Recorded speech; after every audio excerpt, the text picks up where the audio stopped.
قومی ٹیم کے fast bowler Haris رؤف نے شادی کے بعد مداحوں کو ایک اور خوشخبری سنا دی۔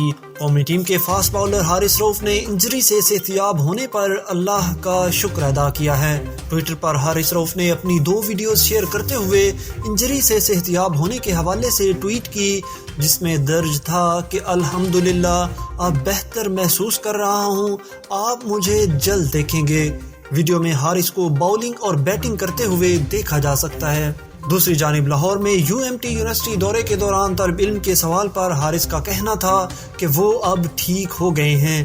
مزید برآں نیوزی لینڈ کے خلاف ون ڈے سیریز کی پلینگ 11 میں بھی حارث رؤف کی شمولیت کی خبریں زیر گردش ہیں۔ یاد رہے کہ حارث رؤف انگلینڈ کے خلاف ٹیسٹ میچ میں گیند کرتے ہوئے گرنے کے باعث انجری کا شکار ہوئے تھے، جس کے بعد حارث کو دوسرے اور تیسرے ٹیسٹ میچ سے ڈراپ کر دیا گیا تھا۔